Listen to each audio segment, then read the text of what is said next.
Hey!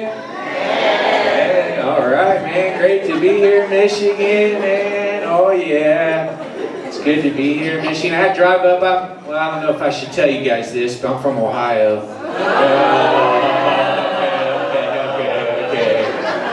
Okay. You gotta rub it in. I get it. I know. I heard all your jokes about Ohio. The girls there are ugly. That's how Ohio got its name. You just see her from far, then she gets close. Ohio. Okay, I know all your shit talking there, Michigan. Okay. Alright, man. It's alright, dude. Yeah, I'm not saying Ohio's the best girls. That was kind of tough during the pandemic because I was single, you know. And I saw this girl with a mask on. And I walked up to her at the grocery and I said, hey, I bet you look real good without that mask on. She took it off. I was wrong. She smiled at me with her tooth. I was like, put it back up and shave.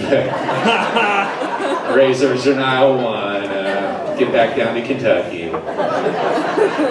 See, that's how it is. It's like the North keeps getting worse, right? Because the people in Michigan thinks they're better than Ohio. Ohio, we think we're better than Kentucky. That's how it goes.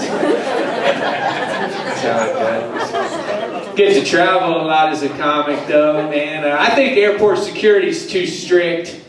What do you guys think about that? Airport security too strict, man. I was going through the airport. They confiscated my Starbucks frozen drink. Yeah, they took it away from me.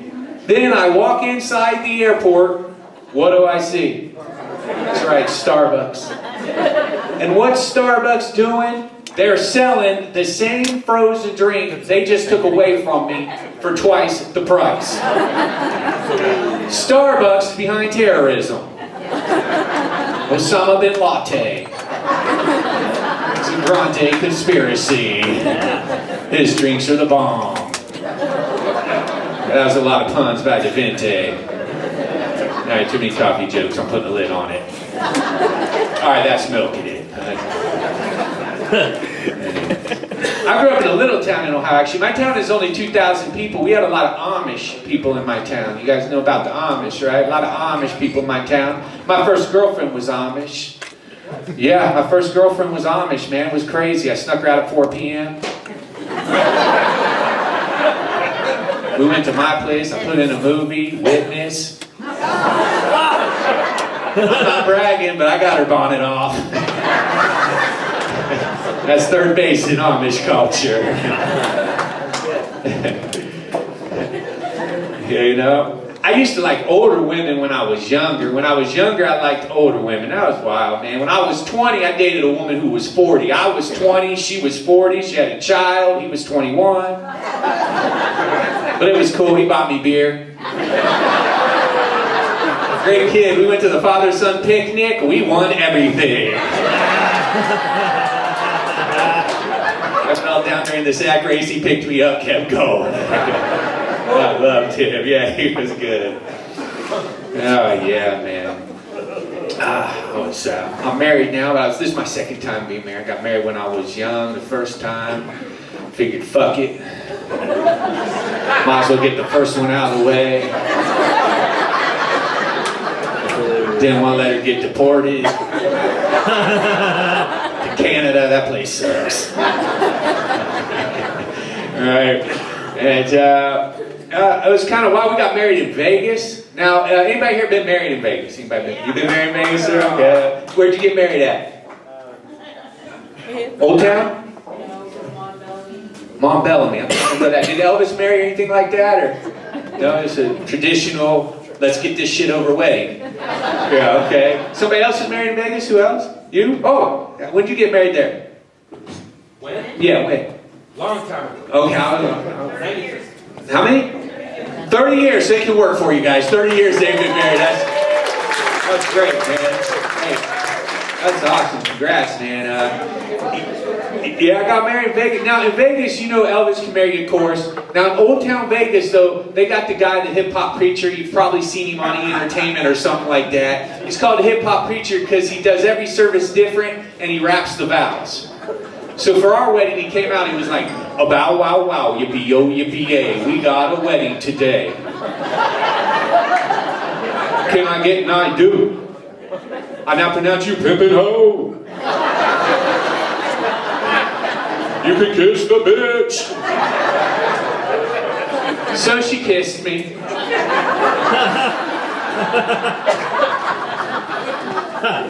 We were married 2 years, then we got a divorce. She tried to take me for everything I had. Luckily, half of nothing, still nothing. When you go through a divorce or a nasty breakup, you want your ex to do worse than you. You want them to find a bigger loser than you. You want them to end up sleeping in a tent under the freeway with a crackhead. But my ex liked to sleep with comedians. She's a chuckle fucker. That's what we call them, man. That's what we call them. That's our thing every time we go. Out Stevensville, full of chuckle fuckers. You gotta go back. Why do you guys think you get the best comics from all over the world coming through your little town? We know about you guys. You know. Every profession has something like it. Cops got badge bunnies. Firemen got hose handlers. Plumbers got crack lickers. Truckers got lot lizards. Farmers got sheep. That was a bad joke. Oh, man. 30 years, that's great, man. You know, you don't hear of that a lot anymore. I feel like it used to be longer marriages worked, right? Do we got any longer than 30 years here? Ooh, back there? Okay, you guys here? How many of you here? 40? 40 what? Plus. He lost track. He lost track. 40 plus. Okay, it's a long fucking time, dude. Okay. 40 plus. Okay, can anybody beat 40 plus? Back there, can you beat 40 plus? Yeah. Ma'am, Carrie, sir, I can't see back there. Can you beat 40 plus or you just, no? 41. 41, that's better than 40 plus. They can remember the numbers. Okay, 41 is better than 40 plus. 41, I think, congratulations. I think that's wonderful, man, because it doesn't go like that anymore, because nowadays nobody commits. There's internet, there's technology, there's distraction. You got all these people doing these on-again, off-again relationships. You know, it's like on when you're horny. Off when she needs help moving. On when you need to borrow her car. Off when it needs oil. On when you take her to your friend's wedding. Off when she tries to catch the bouquet and you tackle her. Those type of relationships drive the people close to you crazy, though. Me and my girl broke up. Good, she's not right for you. We're back together. Good, I've always liked her. We broke up again. Good, she's a bitch. We're back together. You're a bitch.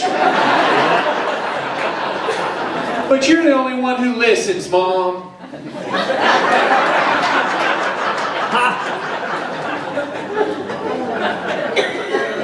Got to be on the same page as the person you want with, man. I had an on-again girlfriend when I was in my mid-20s. That was hard, man. She wanted a baby. I was driving around doing comedy shows. She was planning an unplanned pregnancy. She sent me a text. My period is 23 days late, smiley face. I sent her a text. OMG, who is this? I'm off to Mexico, LOL. See you on the other side of the wall. Cha cha cha cha cha cha cha. Running man emoji. Pretty wild, man. My last girlfriend, let's see, I had a good one. I had bad choices with women when I had bad choices, man. I would just go for looks. I was very, just care about what. I had this girl who was a thief. Dated a woman who was a thief. And when we met, she told me she was a thief. I just didn't understand. She said, I'm a klepto. Well, I got klepto and nympho confused.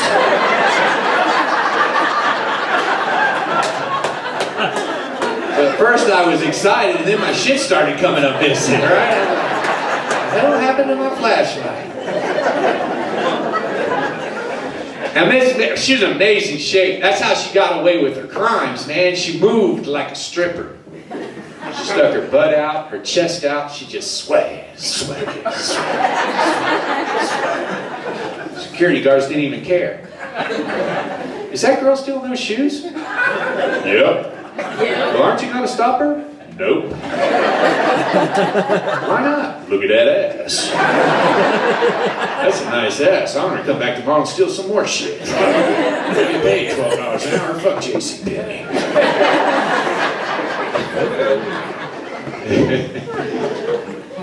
She's in amazing shape. She never even exercised. All she did was steal. That makes me think she needs to teach a workout video, post it up on YouTube, call it klepto cardio. Now, okay girls, I'm going to teach you how to be an independent woman. You'll no longer need a man to buy you dinner. You'll be able to steal it on your own on 3. Follow me. 1, 2, 3. And we sway, we sway, we sway. We take the M&Ms and we put them away. And we sway, we sway, we sway. Free breadsticks, aisle 6. And we put them away. And we sway, we sway. Cute guy, aisle 5. And he's looking, so we dip. And we sway, we sway. Uh-oh, here comes the po-po. So we get away, get away, get away. Klepto cardio. Next week, burglars boot camp. So I went through all that. Sometimes in life, you got to go through a lot of the wrong ones to find the right one. That's what happens. You got to go through a lot of the wrong ones to find the right one. I was in Miami, Florida in the year 2021. And I was there doing some shows, and I was at a Starbucks writing an erotic novel. I've been working on this erotic novel. It's called The Life of Brian Swinehart. I'm Brian Swinehart. Thing's a masterpiece, right? And I'm writing, and I look up and I see a beautiful woman eating a muffin. She smiles. So I walk up to her and I say, "Hey."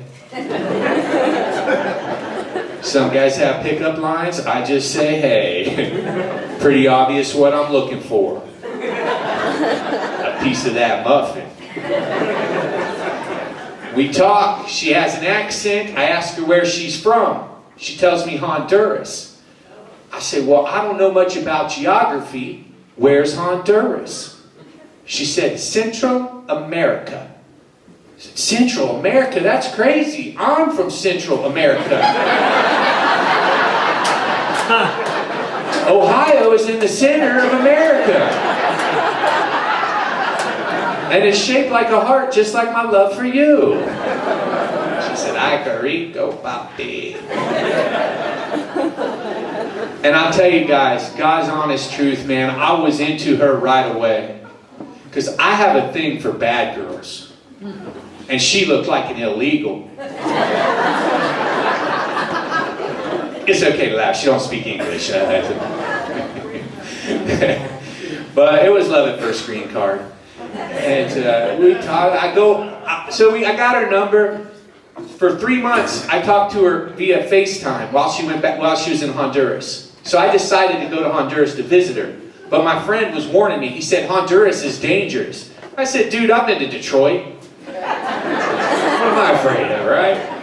So I go to Honduras to visit her. She gives me a kiss. I'm like, all right, it's already worth the trip, even if I get killed out here. Go to meet her family. In Honduras, they have kids young. Her parents were 14 years old when she was born. 14 when she was born. I'm 15 years older than her. This makes me 1 year older than her parents. Her dad calls me sir. Actually, senor, but polite young man, polite young man. Her mom, beautiful and close to my age, but I don't date women who have kids.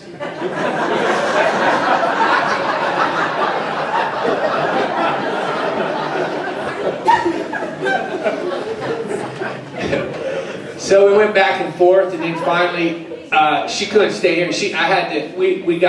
Once again, I proposed to her, you know, and I called her mi amor, because in Spanish, mi amor means my love. And I took her back to the same Starbucks 2 years later to propose.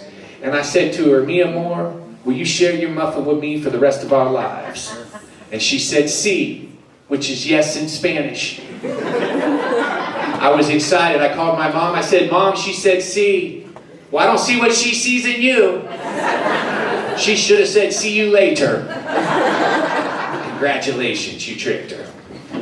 There we were, engaged, and then she came into my room one day and she said, I think I'm pregnant. And I said, what makes you think that? She showed me a pregnancy test. I said, that could be wrong. Try again tomorrow. She came back tomorrow. Pregnancy. Test, same result. I said, best out of 7. It was a clean sweep. Went to the doctor. Doctor said, she's pregnant. I said, second opinion. Went to the vet, pregnant. There we were, the baby on the way, right? We got married now. In December 21st, we had a baby. Thank you guys. I'll take it, right? I'm a milk dad. Had a baby. I'm a 45-year-old dad. One of my buddies from my high school tells me, dude, your son and my grandson are going to be going to school at the same time. All right, Bill. Touche, Bill. Touche. I don't think of myself as an old father, though, not at all. I think I'm the right age because I thought my dad was an old father. My dad was 58 when I was born. Yeah, my dad was 58 when I was born, 60 when my little sister was born. Yes, and my dad was a lawyer as well. He was a defense attorney, and he was an older guy. He thought he was a Hugh Hefner of Ohio. And it was hard having a dad that age, though, because a young dad is fun, right? A young dad can take a baseball, he can throw it in the air, and he can hit it out to you, right? You stand in the outfield and you catch. That's what a young dad does. Old dad can't do that. My dad couldn't do that. In fact, when I played catch with my dad, he had to throw crooked because he was a lawyer.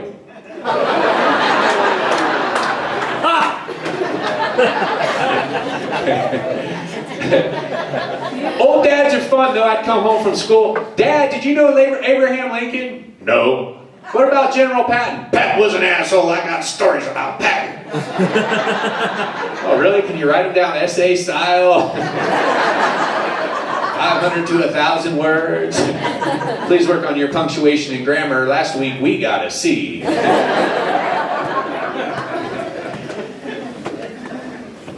It was fun, man. Old dad was great, though, because he fought in World War II, right? So a guy who fights in World War II's got that old school mentality, right? Like the stuff that they push on us nowadays doesn't fly with the guy who went to World War II. And there's no such thing as toxic masculinity to a guy who went to World War II. That's how we won World War II, was with toxic masculinity. You're not going to beat Adolf Hitler if you're a dude in a dress. Unless you're sucking Hitler's dick, but you know. Right? There's no such thing as toxic masculinity to a World War II vet. My dad gave me some of the meanest but best advice there was. On my first day of school, I'll never forget this advice. My dad said, son, if I hear you starting a fight, when you get home, you're getting a spanking. But if I ever hear you running from a fight, you're getting the worst spanking you ever had, because once you start running, you'll be running for the rest of your life. Oh, okay, Dad. That's a great bedtime story. Okay, that's great, Dad. Okay, thank you for that, Dad. Jesus Christ, I'm peeing my pants right now. Okay. There I go, man. I'm in 7th grade. Got in a fight in 7th grade over something very important. This guy named Sean, he stole one of my tater tots. And in 7th grade, that's the type of stupid shit you fight over, right? You can't let it go. Right? I had to drink his milk. So we go to fight, and in our little town, all the fights took place in the alley behind the church. That way, if you got killed, you're already there. Right? So Sean and I are fighting, and we're fighting for a little bit, and then somebody yells, cops! And of course, all the kids run away. And as we're running, Sean's 2 older brothers are telling me and Sean, that fight sucked, you're fighting again tomorrow. Guys, and I got a whole night to think about this next fight the next day I got going up, right? So the next day, Sean and I show up to fight again in the alley behind the church, and we're fighting, and then who shows up to the fight? My dad. He is now 70 years old, with a cane. And he's walking to watch the fight, and he's acting like a damn teenager. He's giving me advice, but he's giving Sean pointers too. I've been misbehaving at home, you know, right? And he's talking shit with the other kids, and then he's taking bets. I mean, he's just being immature, right? And then once again, somebody yells cops, and all the kids run away except for me and my dad. He's 70, he can't run. It's a small town, my dad's a lawyer, these are cops, they knew him.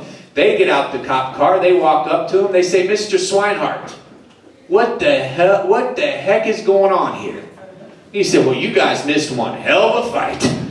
Talks to the cops a couple minutes, they laugh, they get in their car, they drive away. My dad turns to me. My nose is bleeding. Dude, I have just a gnarly, bloody nose. He reached into his pocket, he pulled out a handkerchief. He starts cleaning my bloody nose. He said, son, you did good. You won me 20 bucks.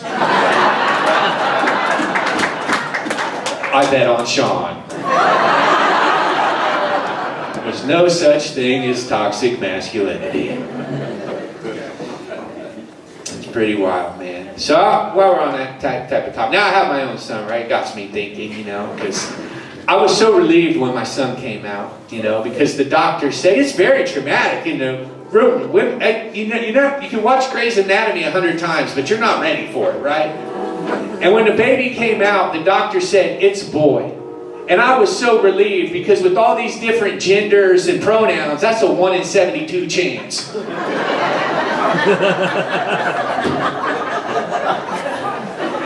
I just want a normal kid. I'm not gonna lie. I just want a regular kid, dude. I want a regular, normal kid. Because I'm worried, right? Because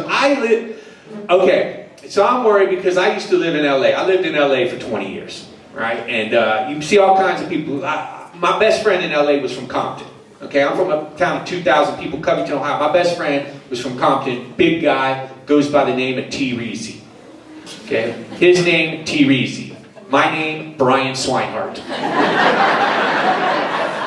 Says to me, yo, dog, I don't know about that name, Brian Swinehart. That sounds country. T. Reezy, I don't know about your name. That sounds criminal. Yo, dog, you in LA now. You need a street name. You need to hip hop it up. You going by B. Swine. B. Swine, the other white meat. I'm not a thug, but I could use a hug. Swine time. So I spent years in LA in the entertainment industry, and I was at a Starbucks, and working the counter was a person who had a name tag that said they, them.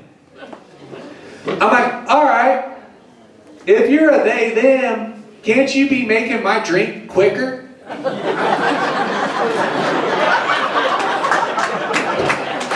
They could be taking the order. Them could be making the vanilla mocha latte.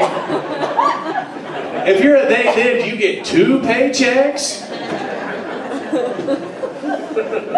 Who came up with this shit? Who came up with this? I woke up one day, all of a sudden people are asking me, what's your pronouns? I failed grammar. What's a pronoun?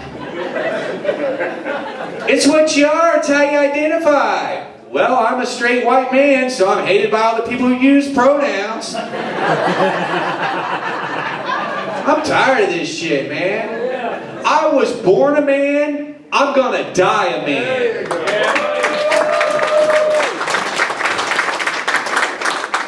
Too many quitters in this world. Now they're quitting on their gender. Pussies. That's what they wish they had. That's what they wish they had. That's terrible. Thank you, sir. But funny, yeah. I don't know. Well, you know what? I don't mean to be. I try to be open-minded. I just don't understand. Why would you want to go from being an average-looking guy, or in my case, a little above average, and then transition into a butt-ugly woman? Your pronouns are now woof woof, bitch.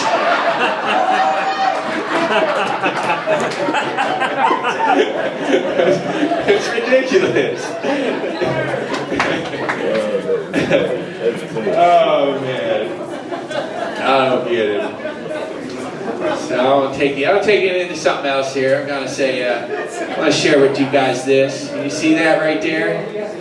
I got some short fingers. I lost part of these 2 fingers. You see that? Yep. I lost part of these 2 fingers. If you can't see it in the back, come see me after the show. I'll give you a closer look. 5 to look at it, 10 to touch. 20 to feel hurt. You know, what's your name, man? Chris, dude, when this first happened to me, Chris, I was worried about my love life.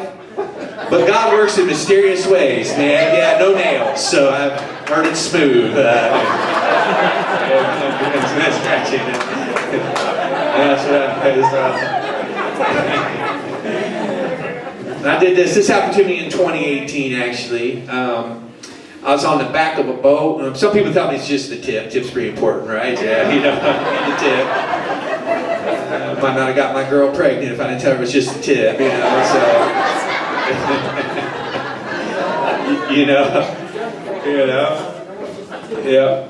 I was on the back of a boat. They were towing a jet ski. Somehow the rope got loose. Rope comes flying back to where I'm sitting.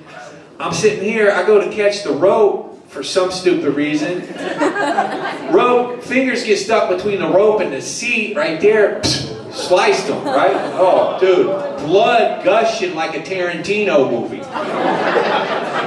And I'm freaking out. I lost part of my fingers. I lost part of my fingers. My cousin. Are you sure? Dude, I've had the same fingers my entire life. They didn't look like this when I got on the boat. I'm tipless. The fish are having finger food. Exactly. But you always got to find something good in every negative situation. Like now I can get away with more crime, no fingerprints.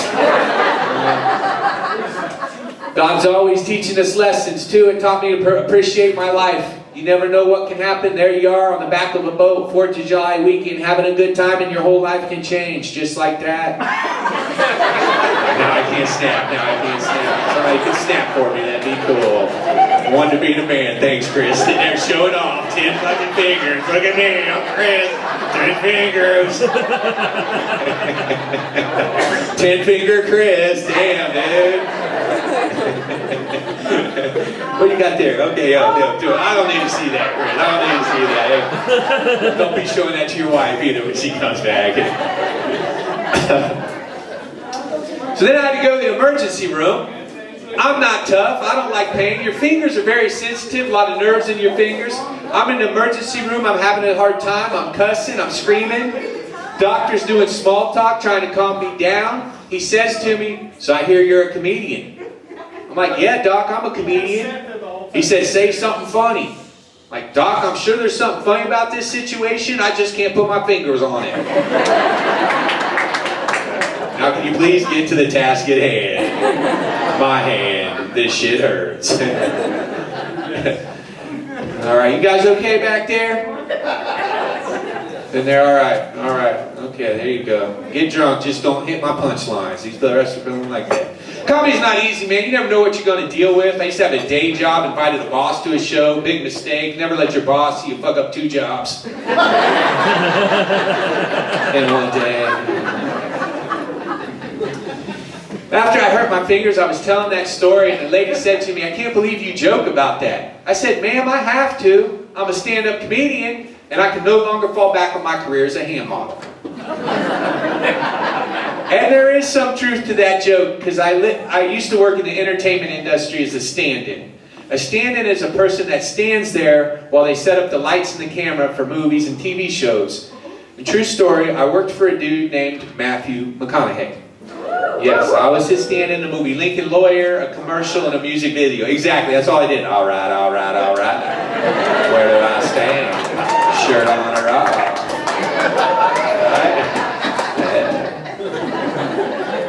Matthew McConaughey gave me advice. He said, when I meet a woman, I've used this pickup line. I'm Matthew McConaughey. I'll take the hay part. That's my new line. Hey. I was at the beach, you know, and after we were filming and we finished and we're at the beach. And I go and I start talking to this girl. I gave her a flyer to the comedy show. And who goes running down the beach getting his 5 hours a daily cardio? McConaughey. Guy's just running down the beach, right? I wave to him, he waves back. I see him the next day at work. Hey, man. I seen you talking to a woman and a dog. Was that your girlfriend? I said, no, I just like to go out every day and make approaches. Well, you got to approach. You got to go out there and approach. Then you got to cultivate a relationship. You water one here, you water one here, you water one here. You might wither away. But in the end, you got a garden.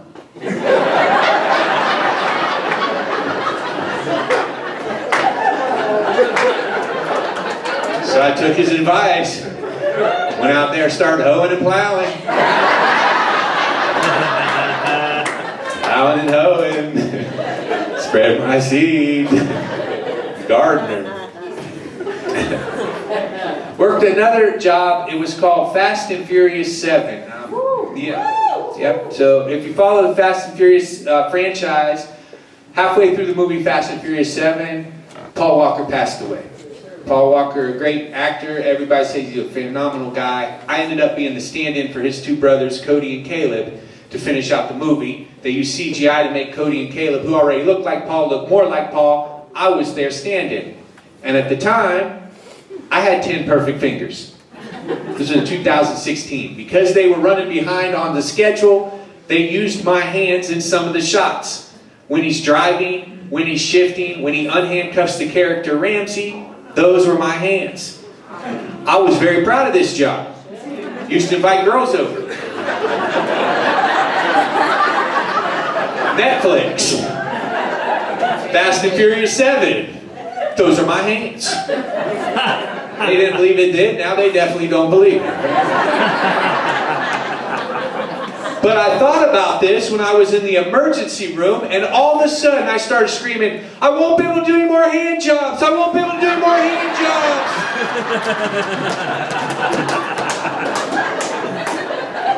The doctor was like, that's funny, write it down.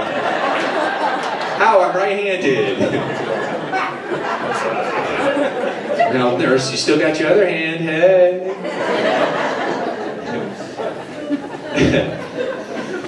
So that's what I did. And then I was living in California, and then I left California like a lot of people because of this guy named Gavin Newscomb. And what happened to me that broke me was I was walking my dog alone, by myself, 75-degree day, and two ladies started running up on me, telling me to put my mask on. So I reached into my back pocket and I pulled out this middle finger.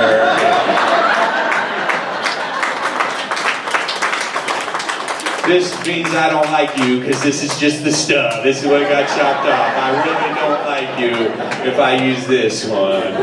If it's this one, you're driving shitty in traffic. If it's this one, no, you don't fucking own me.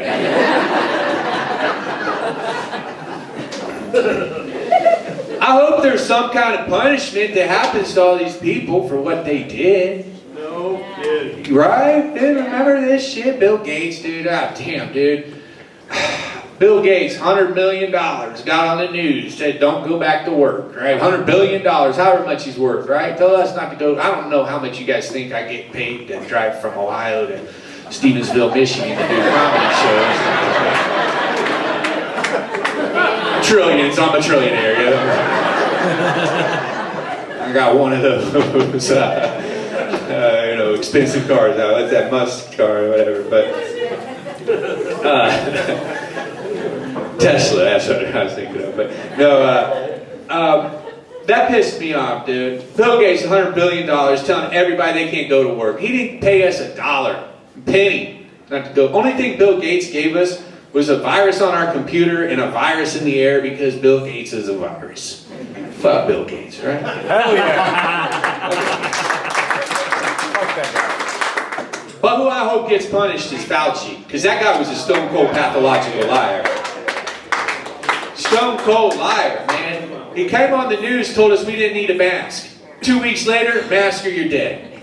He said vax comes out, no mask. Vax came out, 2 masks, right? I was waiting for Fauci to come on the news and just see how far he could push us, right? They were making us do all kinds of walk a certain way in the grocery. I was just waiting for him to come on one of those press conferences, tell us, all right, take your finger, shove it up your butt, hold it there 3 seconds, rotate it, pull it out, pull your mask down, put it in your mouth. If you can't smell or taste it, you got COVID.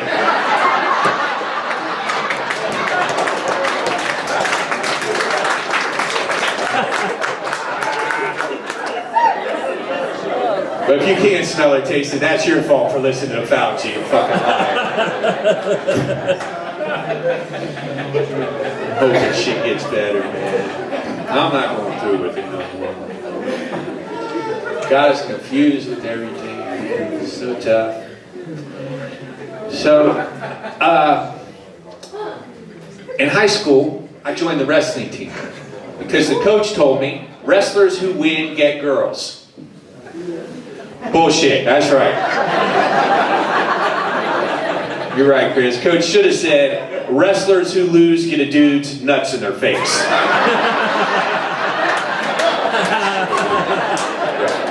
I've been teabagged more than lifted. I was a terrible wrestler. My freshman year, I got pinned by everyone, even the cheerleaders. Back then, cheerleaders were girls, real ones.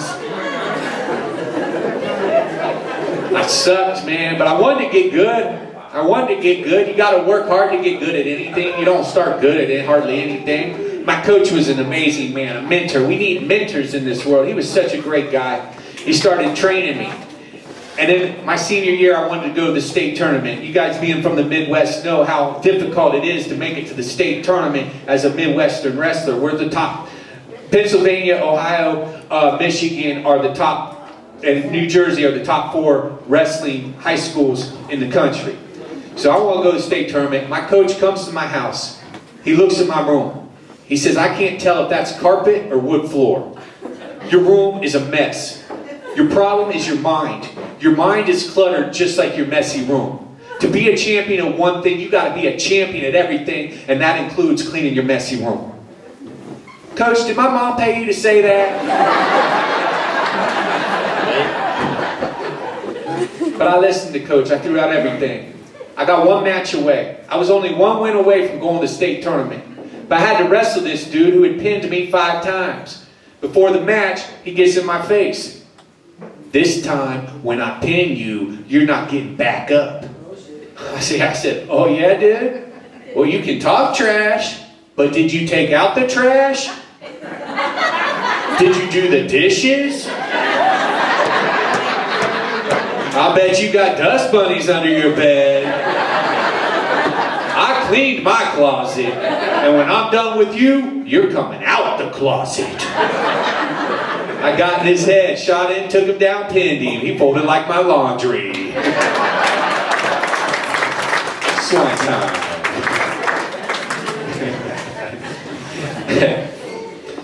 So then, when I was 39 years old and I hurt my finger, I went back to my coach. And I said, Coach, I'm feeling depressed. I'm not feeling myself. He said, you need to wrestle again. Can you imagine that? A wrestling coach's advice? You need to wrestle again. I was like, why, Coach? So the rest of my body can hurt like my finger? But once again, I listened to Coach. He's my mentor. He's always had my back. So I signed up at age 39 for an adult wrestling tournament, right? So then I had to start practicing. And our practices take place in our coach's garage. We call it getting tuned up in the garage, okay? So we practice in the garage. I show up for the first day of practice, restarting my wrestling career, and I walk into the wrestling room. Am I going to have to shoot a takedown on one of them motherfuckers to shut them up? Okay, so I walk in, and one of the kids goes, somebody's dad's here. No, I'm here to wrestle in the tournament. What tournament? Broken Dreams tournament? Midlife Crisis tournament? I'm kicking your ass first, kid. He took me down, put me on my back. Coach walked up, he was like, that's my 6th grader. But I kept working, I worked my way up to wrestling with the high school guys. I came home, my mom said, how's wrestling going? Well, I took down a high school kid today, I think I'm gonna make varsity. And then sure enough, it was time for my first tournament in 20 years. Now here's something else, a little backstory. I hadn't wrestled since my dad died. When my dad died, I stopped. My dad was my buddy with my wrestling tournaments. And here I was, and I was getting to me. Because I was thinking everything that I'd overcome to get back and do my sport again. And I was getting choked up. Word of advice, you don't want to get choked up before you get choked out. Went in there and that guy whooped my ass, right? And then I kept wrestling. So I did that tournament. And then for the next 6-7 years, I did adult wrestling tournament once a year. Last year, I was at the adult wrestling tournament. One of the other adult wrestlers said, Defiance College, it's a college in Ohio, is restarting their wrestling program. I was 44 years old. And I looked at this guy straight in the eyes. And I said, maybe I can get on the team. He rolled his eyes, walked away. That pissed me off. So that Monday, I drove 2 hours to the school. Asked for the wrestling coach's phone number. Called the coach. Left a voicemail. Coach, my name's Brian Swinehart. I'm a little older, but I'd like to try out for the wrestling team. I'm ready to go. My room is clean. I get a call back an hour later. So coach, by a little older, what do you mean? Well, coach, I'm older than you. I was born during the Reagan administration. He said, who's that?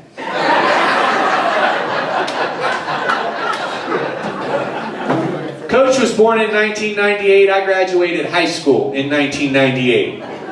When Coach was in 1st grade, I was going through my first divorce. But Coach let me on the team. I got on the team. Now here's what's crazy. When you tell somebody that you're 45 years old and you're going back to college, they say, good for you. When you tell somebody you're 45 years old and you're going back to college to wrestle, they say, are you good? And it was kind of weird going back to school because there I am in class with these kids. So I'm older than some of their parents, you know? And I'm sitting there and I'm wondering, how is this going to work? And I had to do a group project. And we got to talking, and I got to talking to these kids. It turns out I have stuff in common with these kids. Most of them also live with their mom. College athletes have to take a physical. I was the only guy on the team who had to take a physical and a colonoscopy.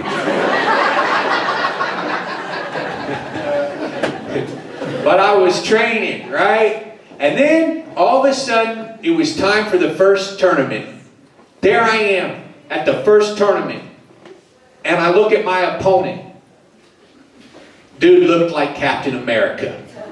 He was shredded. Now, you gotta fake like you've got confidence, right? You gotta pretend like you've got confidence.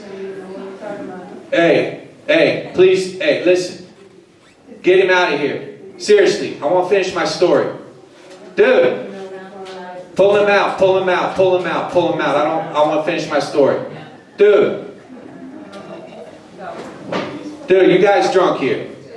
I don't go to where you work and knock all the dicks out your mouth. Come on now. Alright, man, I want to finish my story. I mean, I don't mind if somebody's having a good time in it, but when they're drunk and I've got 2 minutes left. Come on, guys. Give him a water, give him a coffee. He's too drunk to be in here. What's that? Colonoscopy. Sorry, guys, I didn't mean to make it all weird real quick, but fuck it.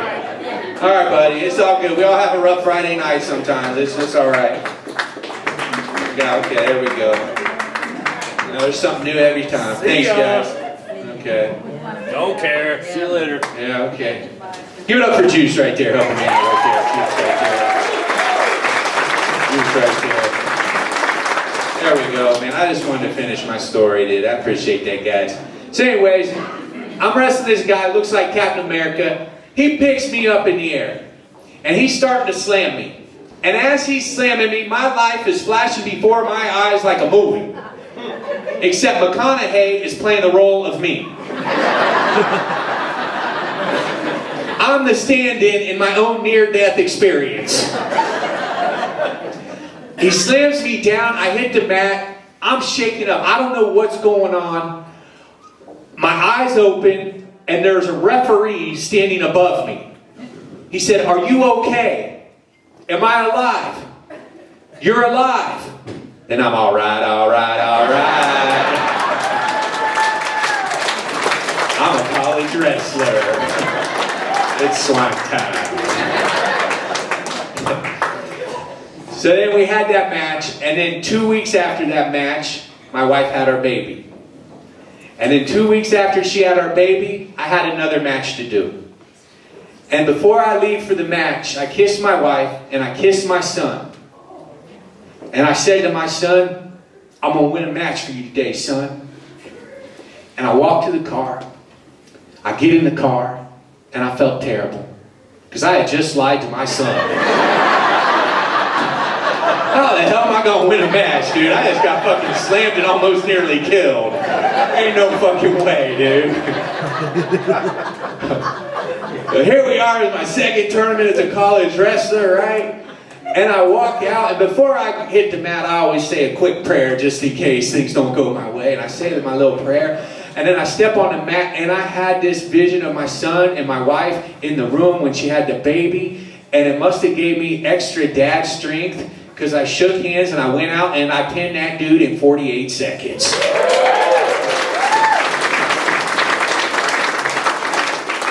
So it just goes to show, no matter what it is you want to do, if you're sitting here tonight and there's something that's unfinished in your life, go get it.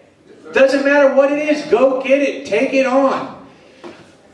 Look at me. I'm a 45-year-old wrestler. If I can teach you anything at all tonight, it is that no matter how old you are, no matter what your circumstance, you are never too old to get a dude's nuts in your face. Thank you, Stevensville.